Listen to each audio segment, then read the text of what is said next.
What's going on, everybody? Hope all of you are having a good day so far. Welcome to the newest episode of the Shukri Wrights Podcast with your host, Shukri Wrights, wherever you may be, however you may be listening and watching the podcast on YouTube, whatever podcast platform you're listening, iHeartRadio, and wherever you get your podcast. Thank you for making this podcast part of your day as we're now at midweek. And it's been eventful across the NFL landscape, but none more so than the New York Jets, who have dominated headlines in the NFL in the last 48 hours ever since Monday night when the big news broke and occurred during the game that Aaron Rodgers ruptured his Achilles tendon and he's going to miss the rest of the regular season. And then yesterday, the fallout from that news, and when the news became official that the MRI confirmed what many people had feared, that Aaron Rodgers had ruptured his tendon, the question become what were the Jets going to do in terms of the quarterback situation. While many people have thought that the simple answer would have been stick with Zach Wilson, and I wouldn't have blamed them if they did, there was another story that came out and that was, seeped into the media, in which I actually had a problem with. And we're going to, get right into the nitty-gritty of being controversial today because I have time.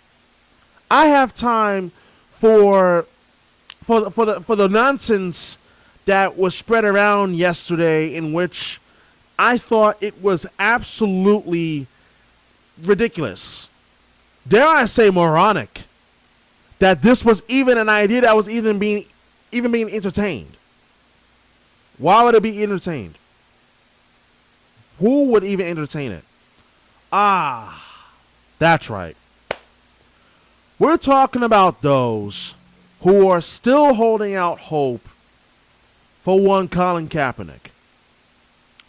Ladies and gentlemen, let me make this abundantly very clear. Before I even get into my whole spiel about this particular story, let me first point out and make this very clear for those of you who have not been following me on social media, don't know me at all, or whatever else that may be.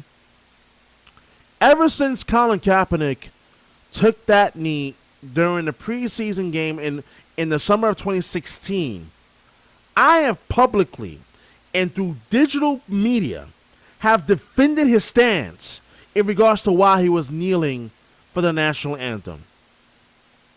When he was being blackballed from the NFL, I have gone on record and defended Colin Kaepernick, saying he should be playing in the NFL right now.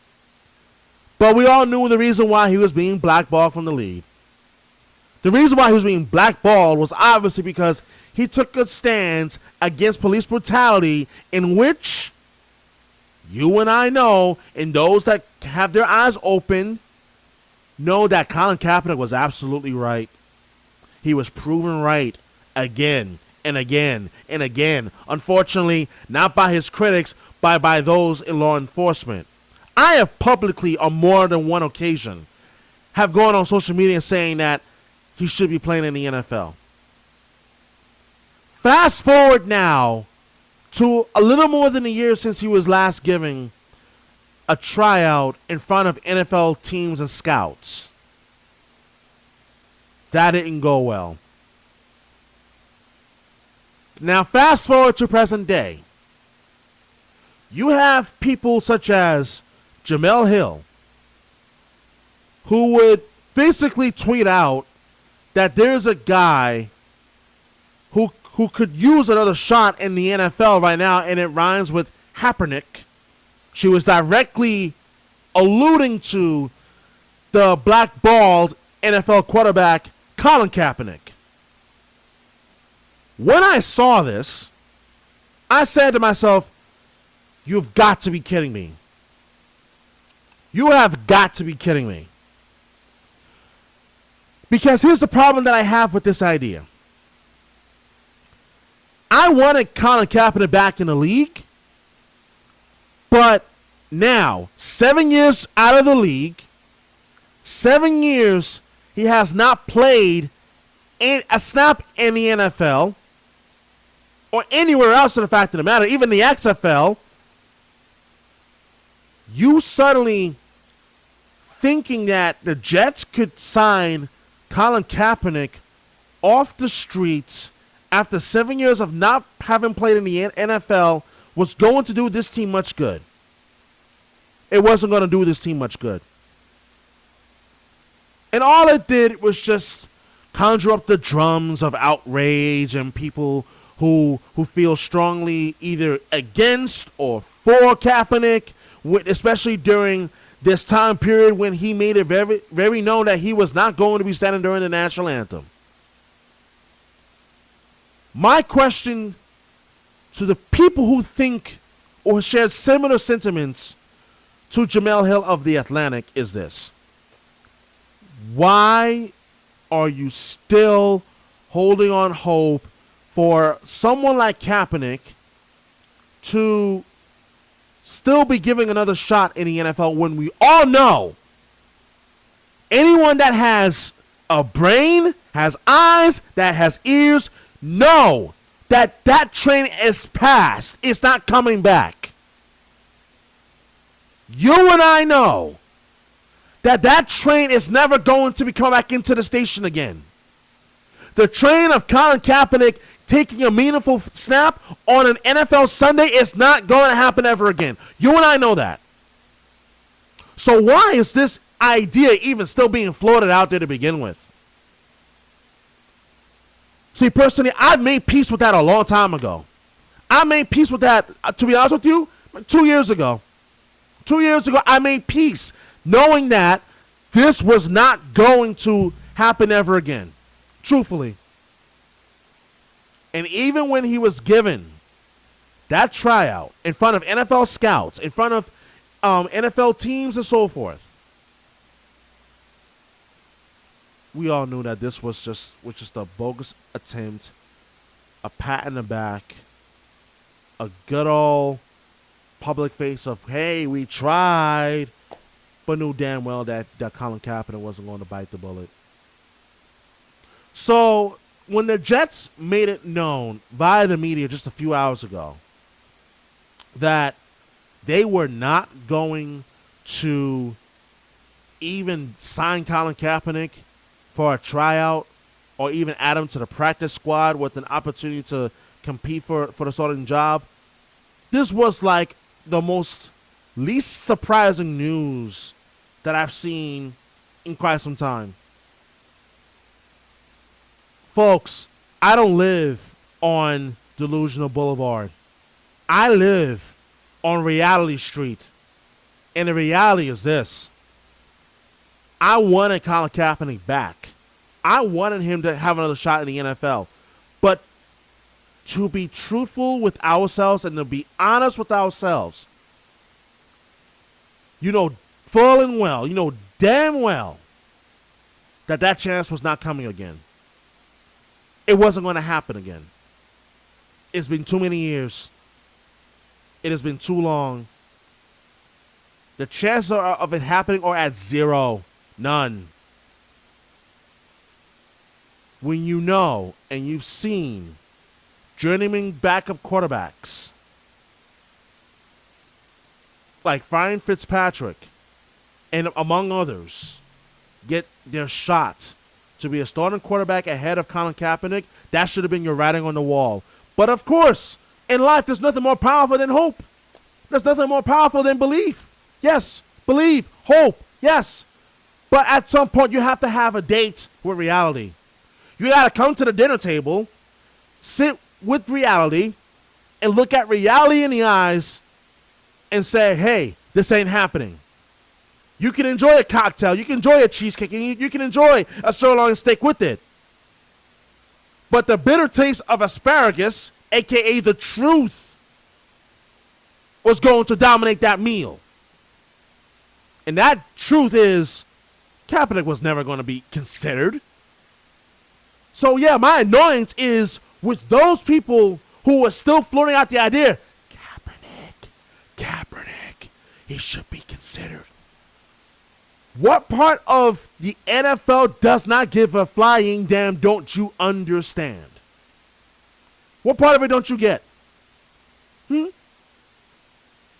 Because, ladies and gentlemen, The fact that this idea was even floated around has got to be the most idiotic thing I've seen in weeks, probably months in sports. Because again, as I said, those of you that know the truth and know the reality know that he was never getting another shot in the NFL again. So why was this even a topic of discussion? It's truly moronic. It's truly stupid. And going from one New York football team to another. In this tone, I fully intend to be a lot more harsh, a lot more critical, because it's 100% warranted. Because in sports, we've seen actions and behaviors you can categorize as stupidity, moronic, and flat out just dumb. The New York Giants, here we are on this Wednesday. I categorize them as moronic and dumb. I'm really in a mood today. I'm in a fantastic mood where I'm just going to completely rip the New York Giants apart. Something that I haven't done in quite some time. But I'm going to today. I'm going to 100% do so today. Why do you ask? Because the New York Giants lost 40-0 to the Dallas Cowboys on Sunday Night Football in Week 1. But that's not the reason why I'm ripping them apart because they lost. No. The reason why I'm ripping them apart is the mere thought and the idea that it was a good idea that the New York Giants head coach, Brian Daboll, thought it was a brilliant idea to leave Daniel Jones in the game, especially in that fourth quarter when the game was long out of reach.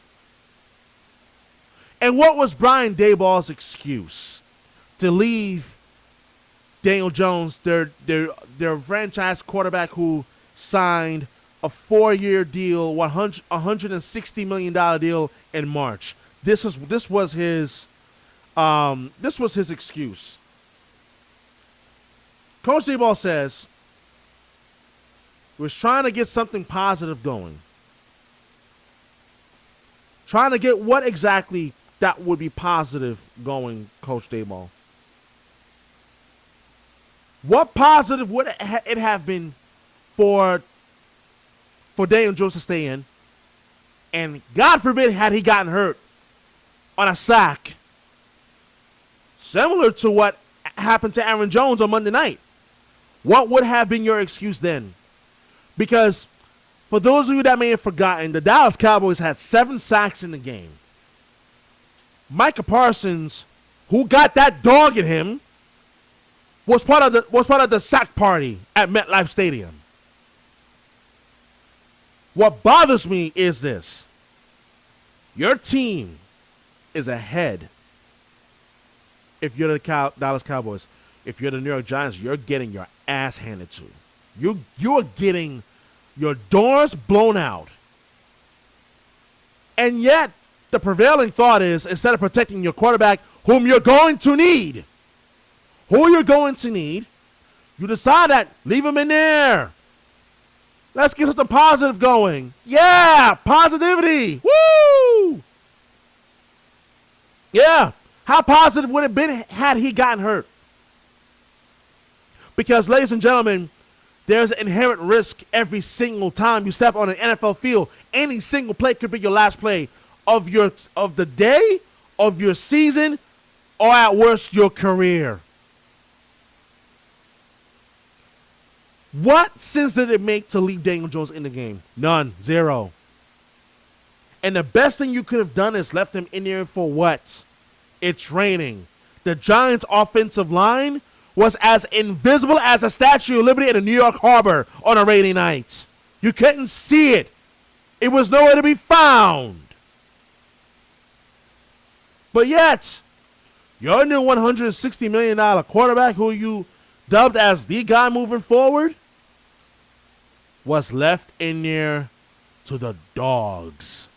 He was left in there to be feasted on by the Cowboys front seven, all for the sake of trying to find something positive. I'd like to know what exactly was positive to find in leaving your quarterback in there. Because let's keep it a buck. The Dallas Cowboys on Sunday night, they went into the game like a bunch of starving hyenas. And they went in there with Micah Parsons as Scar, looking to kill Mufasa, and they did exactly just that. They killed him over and over and over again. And when they weren't satisfied, they went back looking in there for Simba over and over and over again. And they found Simba and ate him for lunch over and over and over again. And I'm talking about Saquon Barkley, the fumble and the forced loss fumble. Yeah, him. So, just when you thought that accountability, responsibility had all returned back to the New York Giants organization, it was lost in a matter of moments. It was lost because we wanted to figure this out and find some positivity when there was clearly none to be found. How do you begin to look at the New York Giants right now? They didn't just lose on Sunday night. They were embarrassed. They were bullied. They were given a wet willy and then a wedgie on a public playground in which 70,000 plus fans saw, millions more saw live on national television. It was a public display of public humiliation as bad as it possibly can get.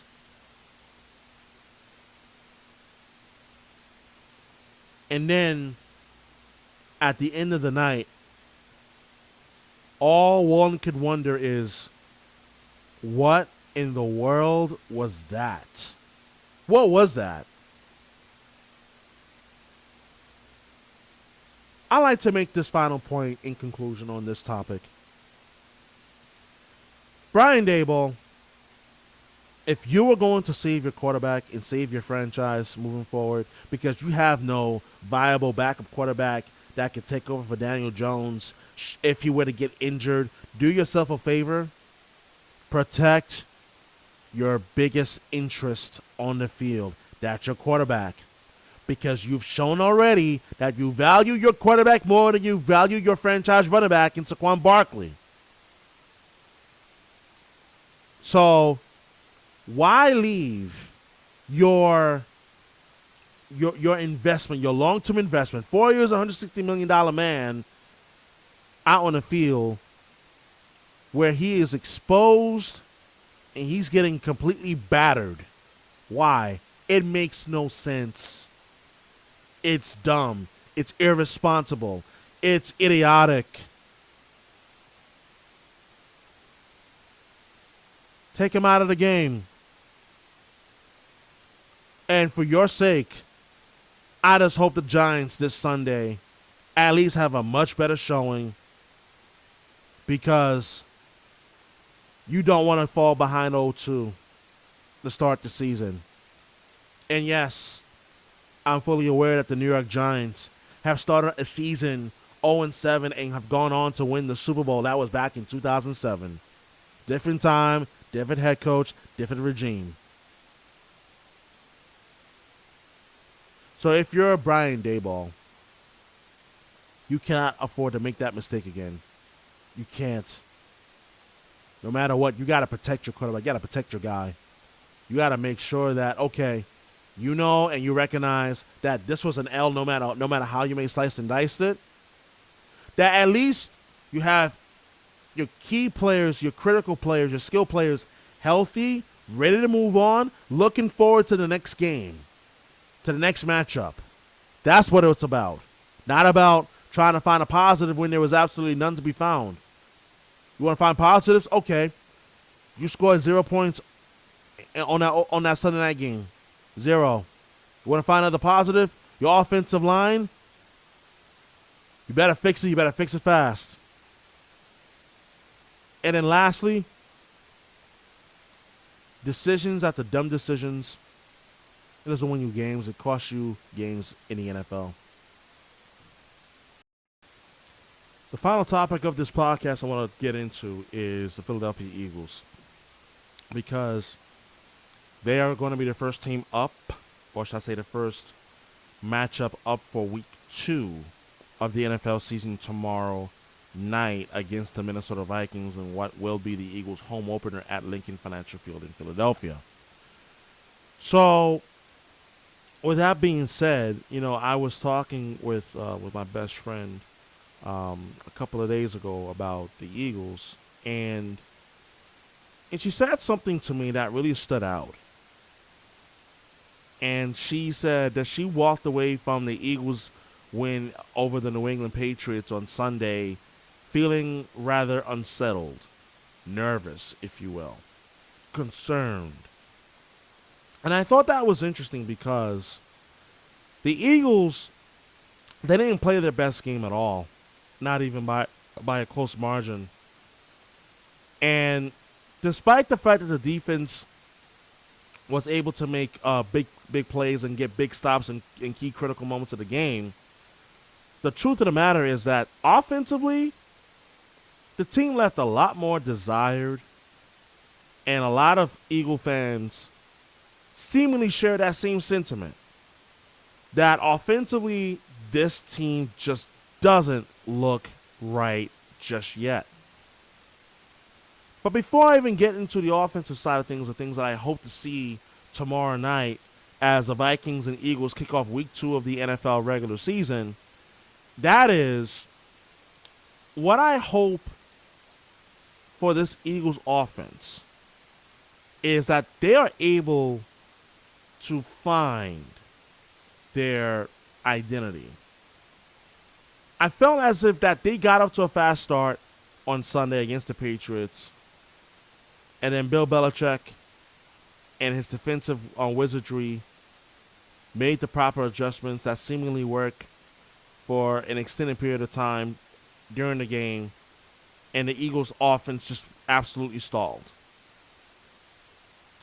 But what I am most curious about, and what I am looking forward to in terms of the Eagles tomorrow night is the fact that this team has shown already in one game that the 2023 Philadelphia Eagles will have its own story and its own tale to tell in comparison to the 2022 Philadelphia Eagles.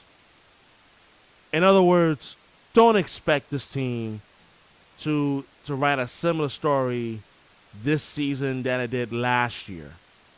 I think it's safe to say through one game that you already are seeing the difference between last year's team and this year's team. When you think about the fact that the Vikings and Eagles, they faced off last year, also in week 2, no less, also at Lincoln Financial Field, no less, one would think that, oh, wow, here we go again. It's going to be more of the same. No. Things will be pretty different on both sides, on both the Eagles and as well as the Minnesota Vikings side of things. Let's start with the Minnesota Vikings. They have a new defensive coordinator now, Brian Flores. Of course, we're very familiar with that name. He was a defensive coordinator in 2018 when the Patriots won the Super Bowl. He was the former head coach of the Miami Dolphins. So, yeah. That name does ring a bell, and he has known to do great work working on the defensive side of the ball in terms of developing and creating defensive schemes. But here's one thing, though. This Minnesota Vikings defense is completely unproven up until this point. I don't think anybody really truly knows what to really make of this defense for the Minnesota Vikings, especially after week 1. You just don't. So, with that being said, that starts there. And then also, you talk about the offensive side of things. Offensive coordinator Wes Phillips really said it best, in which that, of course, you can always go back to last year's tape from last year's game between the Vikings and the Eagles and look back on it for like lessons that you can extract from that game and apply it to this game, but it'll only get you but so far. But I do know this, though. I am interested in seeing how Vikings quarterback Kirk Cousins, most particularly, will be able to handle cover zero. When the defense presents a cover zero type of scheme.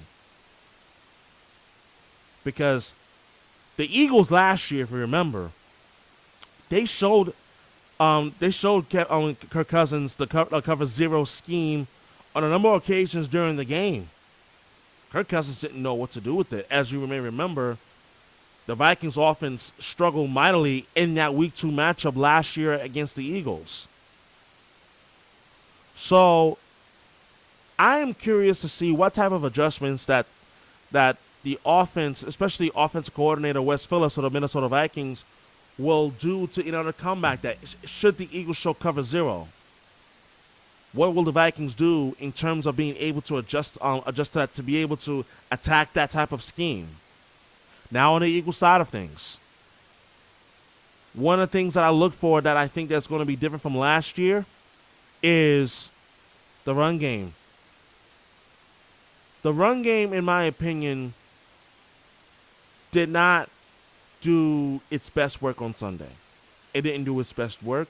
And I thought that at times that it was fair to absolutely point out that if it wasn't for key critical plays at key critical times in the game, that I thought that Jalen Hurts' arm did a lot of the solid work offensively for the Philadelphia Eagles, and it did. It absolutely did. It was interesting when you begin to think about what the Eagles did right and what the Eagles did wrong. And one of the things that stood out to me in terms of the Eagles was their inability at times to run the ball. And I just thought that it was it was telling at times, especially when you had to rely heavily, especially on A.J. Brown, Devontae Smith, especially in the first half, to really make big plays for you.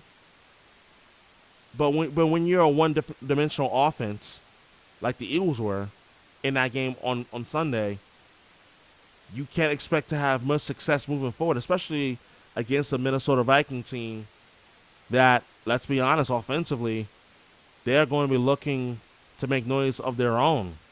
We all know about the dynamic quarterback receiving duo of Kirk Cousins and Justin Jefferson. The Eagles, they have that of their own in Jalen Hurts and as well as A.J. Brown. But man, the Eagles are going to have, without a doubt, their hands full on Thursday night. And I do know this, though, and I want to end this podcast on this particular note.